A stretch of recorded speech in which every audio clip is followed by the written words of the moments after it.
Muito bem, irmãos. Bom dia para quem está em casa. Sei que tem pessoas acompanhando nesse momento. Alguns talvez estão estreando a rotina do nosso culto matutino. Nós transferimos para esse momento. Então, semana que vem a gente retoma, a partir de domingo aí, os nossos cultos matutinos. Mas não estamos deixando de tê-los, né? Pois nós estamos tendo agora pela manhã com os 10 dias de oração. Convido você para abrir a Bíblia em Apocalipse, capítulo 14. Apocalipse 14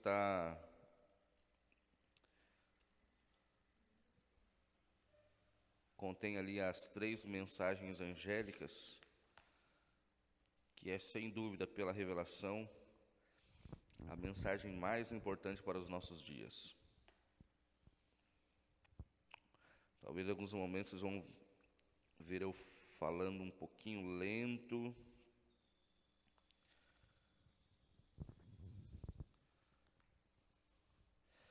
O aparelho machucou bem minha boca e eu estou falando, cada vez que eu falo é uma dorzinha, que a boca está com ferida.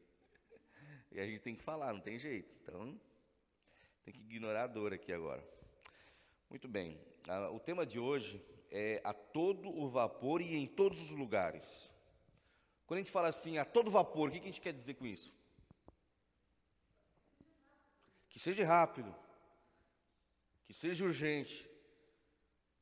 A todo vapor e em todos os lugares. O tema hoje está falando sobre a pregação do Evangelho. Em todo tempo, a todas as pessoas, com rapidez, com urgência, com emergência.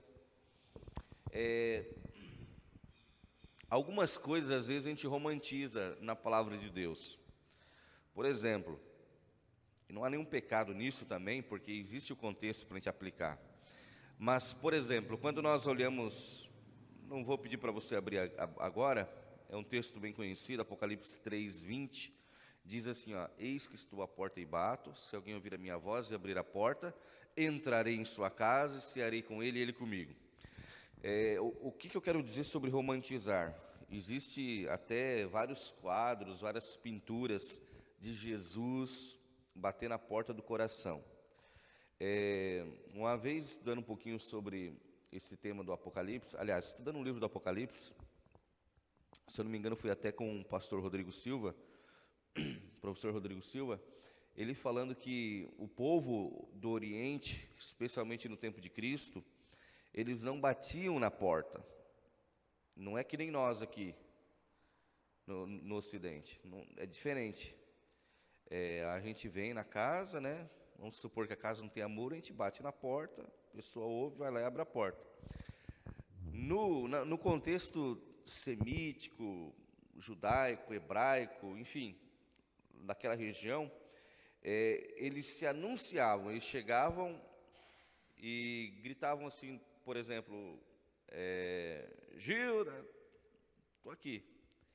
A irmã Gilda ouvia a voz, identificava a voz, vamos supor que sou eu, né? Não, se for, é o pastor que está chamando, vou abrir a porta, eu conheço ele, vou abrir a porta. Eles só batiam na porta em contextos de emergência. Então, se for bater na porta, aqui para eles seria, vamos supor, tá pegando um fogo, tá tendo um incêndio, então é emergente. Vou usar o mesmo exemplo. Gilda, sai logo daí, vamos correr, senão a gente vai morrer. Então é contexto de emergência. Então quando Cristo fala assim, eis que estou à porta e bato, não é aquelas batidinhas suaves, é batidas de emergência. Vamos, abre a porta, o mundo está acabando, a gente pode se perder. Então são contextos de emergência. Tem muito a ver com a mensagem de hoje. Apocalipse 14, verso 6. Apocalipse 14, 6 diz, vi outro anjo voando pelo meio do céu, tendo um evangelho eterno, para pregar os que se assentam sobre a terra, cada nação, tribo, língua e povo. Bom, esse anjo aqui eu já vou dizer para vocês, esse anjo é você, esse anjo sou eu, esse anjo somos nós. Anjo na Bíblia não é simplesmente um ser celestial, tá? Não é simplesmente um ser celestial com asa que voa. A palavra angelos, no grego, tem a ver com mensageiro. Tanto é que em alguns contextos, Cristo também é chamado de anjo, porque ele é um mensageiro divino. Em alguns contextos, ele não é o anjo Miguel? Cristo é o anjo Miguel. É claro que ele é uma categoria única de anjo, porque ele é Deus, é o arcanjo Miguel. Não existe outro arcanjo.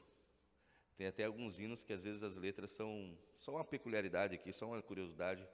Não tem aquele hino ao coro dos arcanjos, está errado o nome. Não existe arcanjos. Arcanjo é um só, é Miguel, é Jesus. Então, às vezes até uma nomenclatura meio assim errada, né? Teologicamente errado. Então, anjo é um mensageiro. Eu e você, nós não somos mensageiros? As 3 mensagens angélicas aqui, elas se aplicam a nós, o povo do advento dos últimos dias. Profeticamente, inclusive, o terceiro anjo é o anjo do momento que nós vivemos, o contexto que nós vivemos. Eu não vou entrar aqui em detalhes, mas aqui são 3 mensagens angélicas, mas as 2 primeiras já foi lá em 1843 e 1844. Nós vivemos no contexto do terceiro anjo. Inclusive, fala sobre um falso sistema. O primeiro anjo fala as 3 mensagens angélicas, se a gente for resumir, é um evangelho, mostra o evangelho verdadeiro, mostra o falso evangelho e mostra no terceiro a escolha que eu e você temos que fazer entre o falso, o verdadeiro. Eu tenho que pegar e fazer uma escolha. Nós temos que fazer uma escolha. Nós não podemos ficar em cima do muro. Aliás, se você está aqui, você fez uma escolha. Se você está assistindo, você fez uma escolha. Nós devemos fazer uma escolha entre o falso e o verdadeiro. Ontem, a gente fica às vezes refletindo sobre algumas coisas, né? Até sobre aquela conversa que a gente teve, irmã Gilda, sobre algumas pessoas que às vezes deixam a igreja, adventistas, vão para outra igreja, né? Ontem, acho que na parte da tarde, eu estava refletindo um pouco sobre isso. Irmãos, eu vou dizer uma coisa para vocês. A pessoa às vezes se afastar da igreja, um adventista afastar da igreja, eu diria que até dá para entender um pouco, porque o ser humano tem seus altos e baixos. Nós somos falhos, somos pecadores, podemos cair. Devemos cuidar ao máximo para não cair, mas podemos cair. Agora, eu vou falar aqui, esquece o pastor, vou falar como qualquer membro que conhece a palavra de Deus, conhece as doutrinas bíblicas.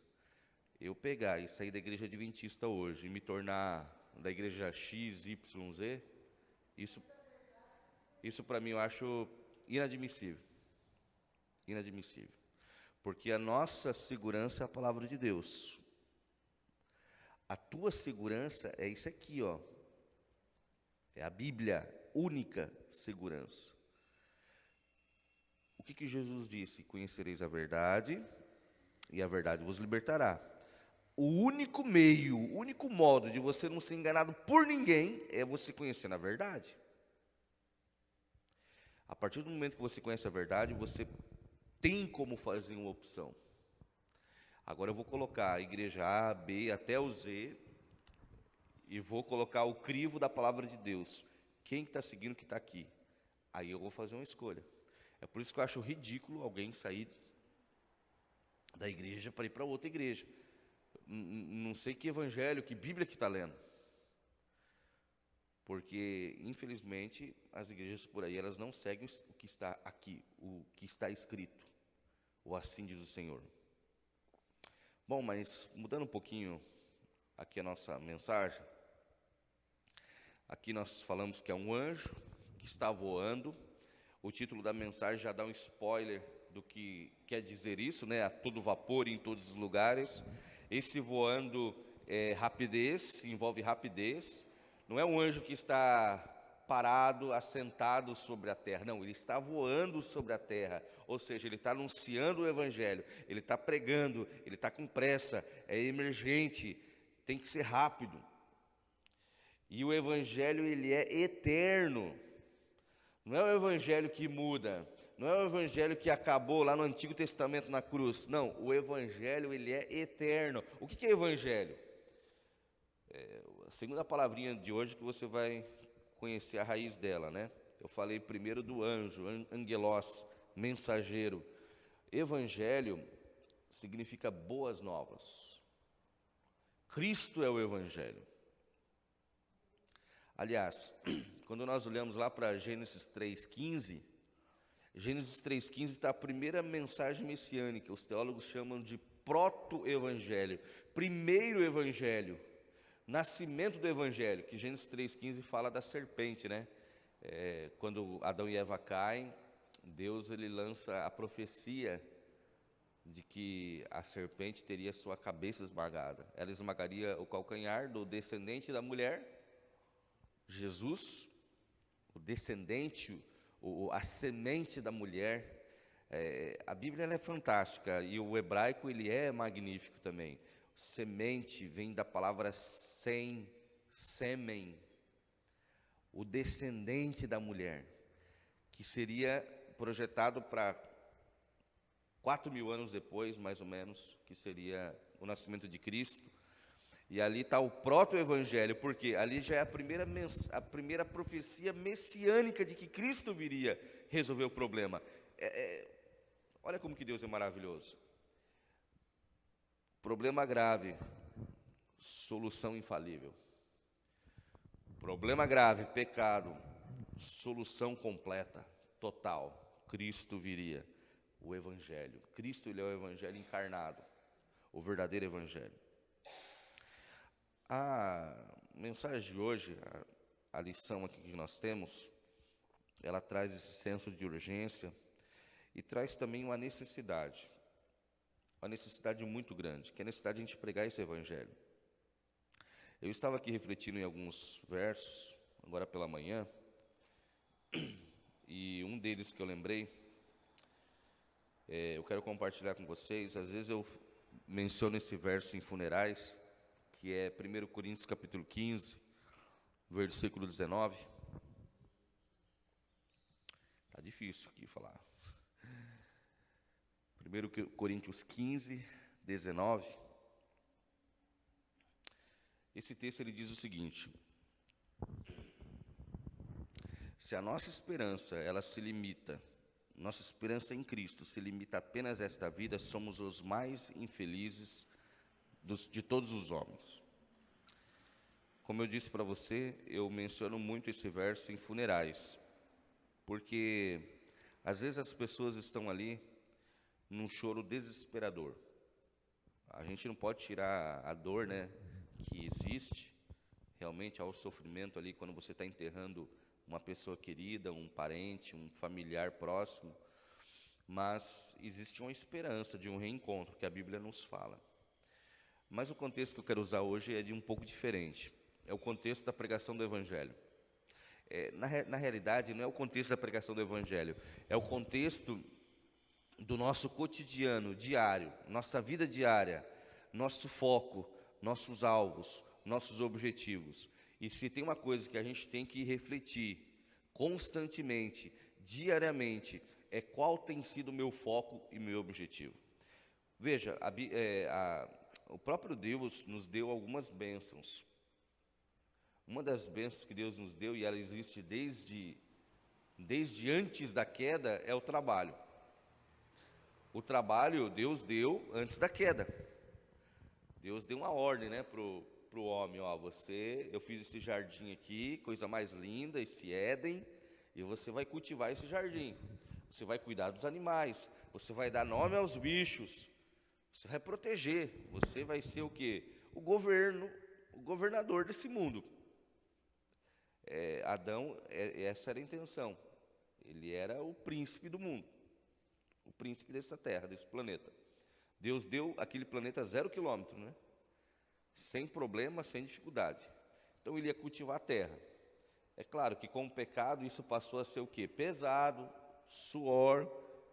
Quando a gente trabalha ali, principalmente quem trabalha no pesado sabe, né, que é cansativo, requer muita energia, esforço físico, enfim. Então o trabalho é uma das três, eu falo que existem três, eu falo não, a Bíblia fala, né? Existem três instituições que Deus criou antes do pecado, que elas são sagradíssimas, são sagradas: trabalho, família e o sábado. Isso antes do pecado nós já tínhamos essas três instituições. Mas tem coisa que é boa e dependendo da medida, ela pode se tornar ruim, sim ou não? Se água faz bem? Faz bem, eu tenho que tomar água? Eu tenho que tomar água, né? Todo dia. Eu vou falar para vocês, eu vou confessar. Eu vou abrir essa água aqui agora, mas faz dias que eu não tomo água.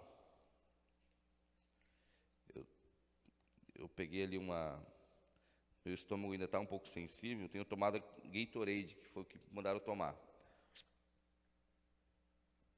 O médico, o Dr. Rubens, falou, ó, não tome água, porque a água vai induzir você a náusea, né? Mas, usando aqui a figura da água, se eu tomar água demais, é bom? Já que a água é boa, vou tomar 5 litros, 6 litros, 10 litros por dia. Faz mal. Trabalho demais também faz mal. Tem gente que trabalha e não tem tempo para a família, não tem tempo para a igreja, não tem tempo para nada, para os filhos, para nada. O que eu quero dizer? O que eu quero trabalhar aqui com vocês? Qual tem sido o nosso foco principal, o nosso objetivo principal? Eu vou falar algo aqui, alguém pode se assustar. Alguém pode se assustar. Mas o nosso foco principal, isso serve para mim e para você, deveria ser ganhar almas para Jesus. Ah, pastor, para você é fácil falar isso. Você é pastor, você vive disso. Não, irmãos. Não é esse o pensamento. O pensamento é só você voltar para o texto. 1 Coríntios 15, verso 19. Se a nossa vida, a nossa esperança em Cristo se limita apenas a esta terra, nós somos os mais infelizes de todos os homens. Me adianta ganhar, bom, vou usar até o texto bíblico, né? Adianta ganhar o mundo inteiro e perder a alma? A Bíblia fala, tem pessoas que só semeiam para essa terra. Tem pessoas que já estão colhendo, já estão desfrutando da sua herança, das bênçãos, mas infelizmente são bênçãos do mundo, bênçãos para o mundo. Eu demorei um pouquinho para dormir essa noite. Eu até comecei a enviar, minha ideia é até enviar para todos os contatos que eu tiver, no individual. Alguns aqui receberam um vídeo, né? Assista esse vídeo, é um vídeo que fala sobre Noé. Um vídeo muito bem produzido. E eles tiveram trabalho de traduzir, de fazer a dublagem, porque no original ele está em inglês. E ali mostra, né, como que era o ser humano nos dias de Noé. Por que Deus teve que intervir, dar um reset na humanidade naquele momento? Porque senão eu e você não teria nem existido. A humanidade estava afundada no pecado, estava afundada nos prazeres. E eu e você, irmãos, é muito fácil, o caminho, esse caminho ele é muito fácil para eu me perder. O caminho dos prazeres e o caminho de dedicar tempo para tudo, menos para Deus e para as coisas de Deus. Existe uma missão. Eu e você somos o anjo de Apocalipse, voando com o evangelho eterno. O mundo está em caos, o mundo está prestes a perecer, prestes a acabar. E nós estamos como? Alertas? Ou estamos dormindo? A realidade é que estamos dormindo. A realidade é que, você que está em casa, não sei se é essa câmera ou é essa que está pegando aqui agora, mas você que está em casa, eu vou dizer para vocês, Aqui, nesse momento, está eu. Vou contar. 1, 2, 3, 4, 5, 6, 7, 8. 8 pessoas. 8 pessoas justifica esse número que está aqui? Aqui teria que ter 60 pessoas, 80 pessoas. Alguns não vão poder, alguns estão em outra região, estão distantes, as circunstâncias não permitem, mas 8 não justifica. Tem que ter muito mais pessoas. Quantos estão com sede do Evangelho eterno? Como que eu vou pregar esse Evangelho se eu não estou vivendo o Evangelho? Ninguém dá aquilo que não tem. É preciso estar aqui para o quê? Se alimentar. É preciso estar aqui para viver, para buscar, para depois poder ir lá fora levar esse Evangelho. Um outro ponto interessante que o nosso estudo de hoje ele trabalha é que eu e você, nós não precisamos nos preocupar com aquilo que é milagre, aquilo que é divino. Aquilo que é divino é problema de Deus. A nossa parte é levar a mensagem, não se preocupar com os resultados da mensagem. O nosso trabalho é de semear. Eu estive nessas férias visitando uma igreja que eu tenho um carinho muito especial. Bem no finalzinho das férias, eu fui para o norte do Paraná. Até fui lá no IAP, fazia 2 anos, desde que eu me formei, não voltava lá. Fui ali no norte do Paraná, Maringá, IAP, Ivatuba e Ivailândia. Ivailândia é distrito de Engenheiro Beltrão. E Ivailândia eu tive a oportunidade, o privilégio, a satisfação de auxiliar a igreja por 3 anos. Do 2º ao 4º ano de teologia, eu estive ali naquela igreja. A igreja, Ivailândia, ela é um distrito. Ela não é nenhuma cidade, tem 2.000 habitantes. E tem uma igreja ali muito querida ali em Ivailândia. E eu tive a oportunidade de voltar lá para rever os irmãos. E eu estava ouvindo algumas histórias da satisfação dos irmãos em pregar o Evangelho, de coisas que acontecem, de milagres que aconteceram naquele lugar.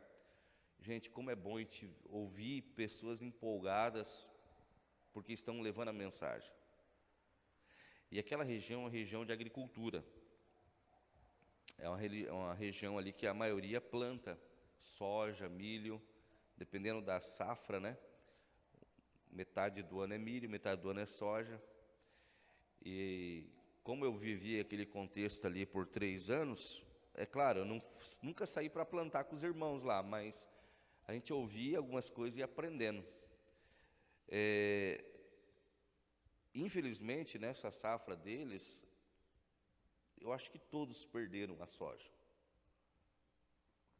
Os irmãos estavam me explicando que de Arapongas até Foz do Iguaçu, a maioria perdeu suas plantações. E o investimento é muito alto. E se você for analisar, olhar como que é a vida do agricultor, é uma vida de fé. Porque ele planta, mas ele não sabe se vai colher. Na esperança que dê certo, na esperança que tenha chuva, tenha sol, os insumos ali façam o seu trabalho, as pragas não peguem. E infelizmente, felizmente teve as primeiras chuvas, foram fantásticas, mas a chuva, que é chamada da chuva serôdia, essa não veio, que era para a colheita final. Esse aqui é um outro tema bem legal também. Chuva temporã e chuva serôdia. A chuva temporã, que é a primeira chuva que faz brotar o grão, essa veio, mas a chuva serôdia, que é a chuva para a colheita, não veio. E eles perderam a plantação deles, tiveram que acionar um seguro. Então, utilizando essa mesma história, eu e você, nós somos aqueles que semeiam, somos os agricultores, aqueles que plantam. Quem vai mandar o sol, a chuva é Deus. Quem vai abrir a semente, se ela vai frutificar ou não, é Deus. Esse é um problema dele. Eu não preciso me preocupar com isso, que isso aqui é milagre. Deus fala assim, filho, faça isso, o resto deixa comigo. O que você não tem poder, eu faço. Então, quando você for pregar o Evangelho para alguém, não se preocupe se a pessoa vai se batizar, se ela vai aceitar, se ela vai querer. pregue, só fale. Aqui nos trouxe várias histórias.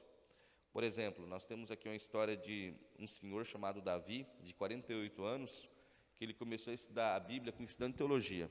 E as pessoas chegavam para esse estudante e falavam: você está perdendo seu tempo.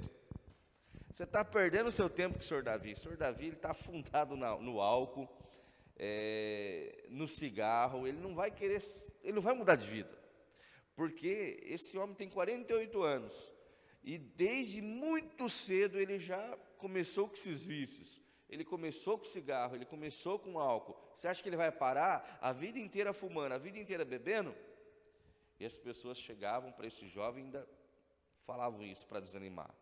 Só que, para a honra e glória de Deus, 6 meses depois, o senhor Davi tinha parado com os vícios e se batizou. Se entregou a Jesus. Então, às vezes, a gente coloca empecilho e duvida do poder de Deus. Não é só essa história, tem a história do André também. Quem escreveu essa mensagem aqui foi o pastor, ele é um pastor lá do Paraguai, pastor Samuel Arce.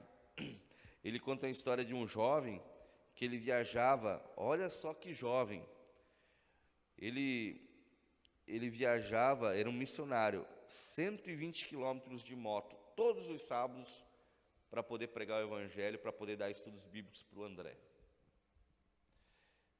E o André começou a estudar a Bíblia, e aquilo mexeu tanto com o coração dele, era uma zona rural, que quando o André foi se batizar, no dia do batismo dele, ele já estava estudando a Bíblia com mais 10 pessoas. Então, o jovem missionário ia pregar o evangelho, todo sábado, andava por aquelas estradas, 120 quilômetros de moto, você andar 120 quilômetros de moto, em estrada de chão, não é algo simples, é algo demorado, tem dificuldades. Mas aquele jovem não media seus esforços, ele começou a pregar para o André, e o André, no dia do batismo, já estava estudando a Bíblia com 10 pessoas, olha que coisa linda. É o que o Evangelho tem que fazer com o nosso coração, rasgar. Quando nós vamos lá para Atos capítulo 2, naquele sermão de Pedro, diz que compungiu-se o coração daquelas pessoas, quando houve aquele batismo em massa, 3.000 pessoas foram batizadas, compungiu-lhe o coração, é como se partisse o coração, é isso que o Evangelho faz, quando ele toca uma vida, a pessoa, ela não aguenta segurar aquilo para ela tem que repartir com outras pessoas, nós não podemos ter vergonha do Evangelho. Romanos capítulo 1, quando você vai para Romanos, olha que palavras lindas do apóstolo Paulo, Romanos 1, 16, Romanos capítulo 1, versículo 16, ele diz: pois não me envergonho do Evangelho.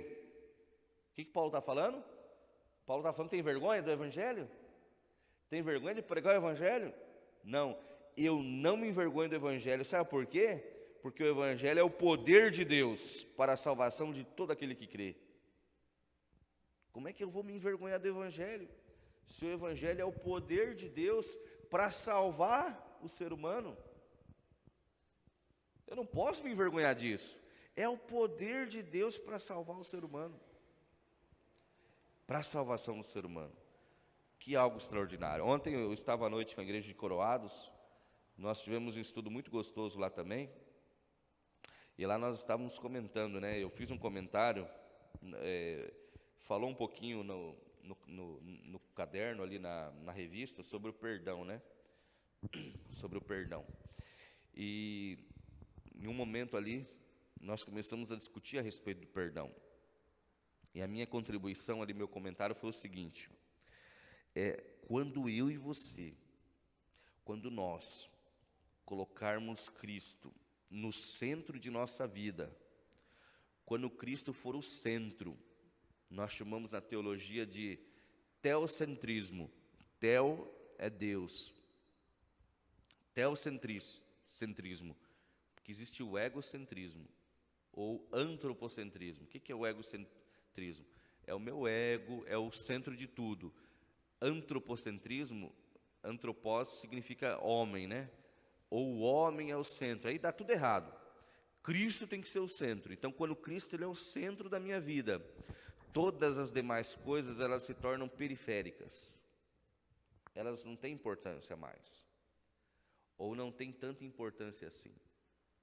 Por exemplo, se o meu eu estiver no centro, eu vou me preocupar com o perdão. Eu não consigo perdoar essa pessoa, o que ela me fez. Agora, quando Cristo é o centro, essas coisas, essas preocupações, elas vão para os cantos, para a periferia, são periféricos. Aí eu não vou me preocupar, porque Cristo ele faz todo sentido na minha vida. Então eu não vou ter problema em liberar o perdão, até porque lá em Efésios capítulo 4 diz que dá um motivo por que nós devemos perdoar. Quando eu penso nesse tema de perdão, eu sempre lembro desse texto. Efésios, deixa eu abrir aqui para vocês, Efésios capítulo 4. Efésios 4, ele dá razão por que nós devemos perdoar. O tema não é o perdão, mas só queria abrir esse leque aqui com vocês. Efésios 4:32 diz assim, sede uns para com os outros benignos, compassivos, perdoando-vos uns aos outros, como também Deus em Cristo vos perdoou. Essa é a razão, esse é o motivo, essa é a motivação do perdão. Nós devemos perdoar porque nós somos perdoados. Só que isso só vai acontecer quando Cristo for o quê? O centro da minha vida. Quando Ele comandar a minha vida. Quando Ele mandar na minha vida. Quando Ele for o Senhor da minha vida. A maioria das pessoas que até aceitam a Cristo, elas querem o Cristo Salvador, mas não o Cristo Senhor. O que é o Cristo Senhor? É o senhorio de Cristo na minha vida. É Ele que manda na minha vida. É Ele que diz o que eu devo fazer. É Ele que diz o que eu devo comer. É Ele que diz o dia que eu devo guardar. É Ele que me dá as diretrizes. E eu me acomodo à vontade dEle. Não é Deus que deve se acomodar às minhas vontades. Mas para que isso aconteça, eu tenho que entregar a vida total e completa a Deus. Então, irmãos, existe um evangelho eterno que precisa ser pregado. E esse evangelho, ele deve ser pregado a todos, a todo mundo, a todo mundo. Ninguém deve ficar sem ouvir de Jesus. Mas para isso Cristo tem que ser o centro da minha vida. Eu achei interessante um comentário de um pastor, que ele esteve um tempo na China trabalhando. Ele estava agora no nosso concílio. Ele falou que na China, muitas pessoas não sabem nem quem é Jesus. Ele falou que um dia, pegando o elevador com um chinês, ele olhou para o chinês e falou assim, já tinha feito uma amizade com o rapaz, mesmo no prédio que eles moravam. E depois de conquistar um pouco a amizade, ele falou assim, você conhece Jesus?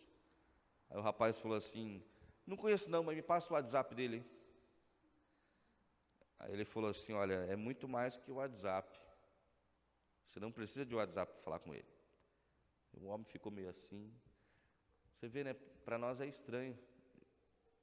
Aqui no nosso contexto, todo mundo sabe quem é Jesus. Pode não conhecê-lo, não ter relacionamento com ele, mas sabe quem ele é. Mas existem muitas pessoas que não conhecem a Jesus. Ellen White, no livro Conselhos aos Professores, Pais e Estudantes, página 540, diz assim, o Senhor requer que se façam decididos esforços nos lugares em que o povo nada sabe das verdades bíblicas. Cantar, orar e ler a Bíblia nas casas do povo é coisa necessária. Precisamos sim. Existe uma tarefa a ser feita. Uma tarefa que não pode ser adiada, que é falar de Jesus para as pessoas. Tem muita gente sedenta por aí, gente. Tem muita gente sedenta. Se você dedicar uma tarde só para experimentar, só para verificar se isso que eu estou falando é verdade, você vai comprovar. Se você sair para fazer uma pesquisa bíblica no seu bairro, para falar qualquer coisa de Cristo para as pessoas, você vai descobrir pessoas que estão ali, parece que te esperando alguém para falar de Jesus para elas. Pessoas que estão no limiar do reino, só estão esperando eu e você ir até elas e colocá-las dentro do reino de Deus. Você já imaginou que responsabilidade? Você já imaginou não só que responsabilidade, mas que privilégio, um privilégio que os anjos gostariam de fazer. Irmãos, isso é muito sério. Esse trabalho que a gente nega, que a gente rejeita, é um trabalho que os anjos teriam o maior prazer em fazer, mas Deus não confiou esse trabalho a eles, Ele confiou a nós. E a irmã White fala que o trabalho missionário, ele é para o nosso desenvolvimento, crescimento espiritual. Eu e você, nós só vamos crescer espiritualmente quando nós trabalharmos na vinha do Senhor, para o reino do Senhor, trabalhar ativamente na pregação do Evangelho. Cristo está voltando, e aí? Como que está a nossa vida? Como que está a nossa entrega? Ela é total, completa, ou ela é parcial? Eu reservo algumas áreas da minha vida que eu ainda não entreguei para Deus. Eu preciso entregar completamente. Existem muitos meios, muitas maneiras de a gente pregar o Evangelho. Não precisa ser doutor, não precisa ter faculdade, não precisa saber nem ler e escrever. Basta se disponibilizar que Deus vai dar meios e enviar até pessoas. Esse é um desafio que eu tenho feito já há alguns anos para as pessoas. Se você tiver coragem de orar, fazer essa oração, você vai ver o negócio, você vai ver um milagre acontecendo. Que oração é essa, pastor? Senhor, me envia pessoas para falar de Ti. Faça só essa oração. Senhor, crie meios, possibilidades, maneiras, porque eu nem sei como fazer isso. Se você tiver coragem de fazer essa oração, deixa que o resto Deus vai fazer. Deus vai fazer.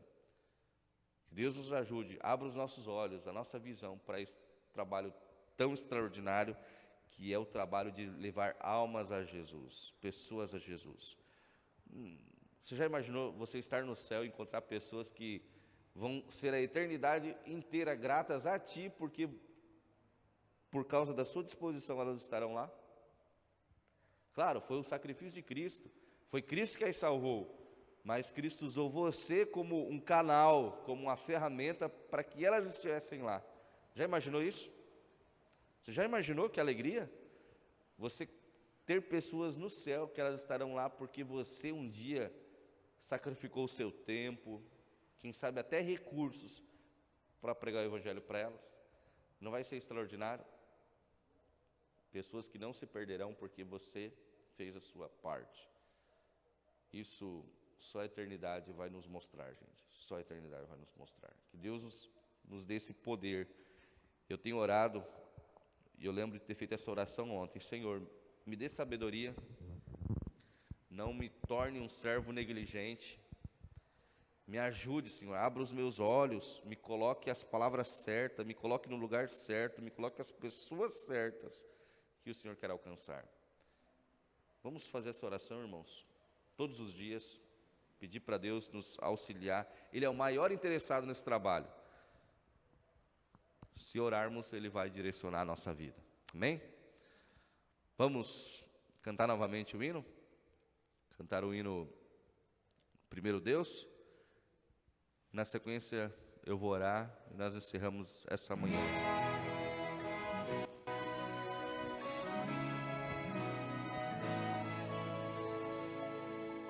Antes do nascer do sol, eu venho a Ti, para um novo dia contigo começar.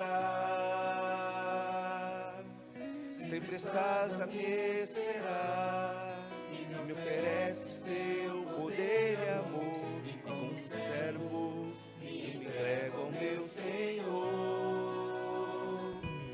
Primeiro Deus na minha vida, primeiro Deus no meu lar, primeiro Deus no meu agir, primeiro Deus no meu falar. Tudo de mim em resposta ao tudo de Deus, fiel por prazer e leal pra te agradecer. Meus talentos pro teu louvor, meus tesouros sou por amor. Meu tempo eu te dou,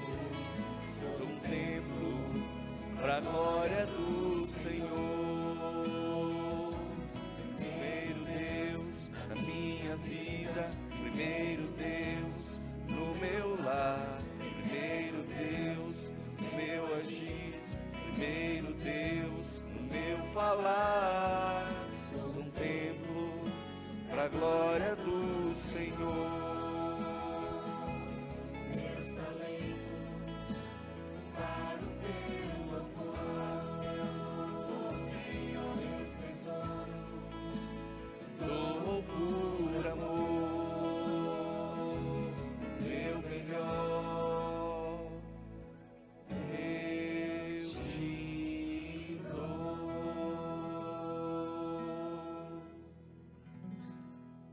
Estamos dando o melhor nosso para Deus ou apenas o resto, o que sobra, ou talvez nada?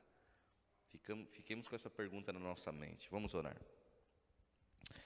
Querido Deus, o teu melhor o Senhor nos deu, que foi Jesus Cristo vir e morrer em nosso lugar. Tudo o que fizermos será pouco comparado a tudo que o Senhor fez por cada um de nós. Que possamos ter isso em mente, que possamos sair daqui com isso na nossa mente, nos incomodando para realizar a tua obra, Senhor. Não por medo, mas por amor. Que o Senhor seja o primeiro e o único em nossa vida. Que o Senhor seja o suficiente para cada um de nós. E que as armadilhas colocadas pelo inimigo à nossa frente, como os prazeres, as luzes desse mundo, não possam ter poder sobre nós, Pai. Mas que o Teu Espírito possa reinar, que a Tua bênção possa repousar sobre nós, que a sabedoria divina possa ser concedida a cada um de nós. Nos dê o Teu perdão, nos dê a Tua paz, nos dê a certeza da salvação. Fique com cada um de nós, te rogamos, nos méritos e no nome de Jesus Cristo. Amém. Amém. Bom dia a todos, Deus abençoe. Amanhã nós nos encontramos aqui novamente. E hoje tem culto, né?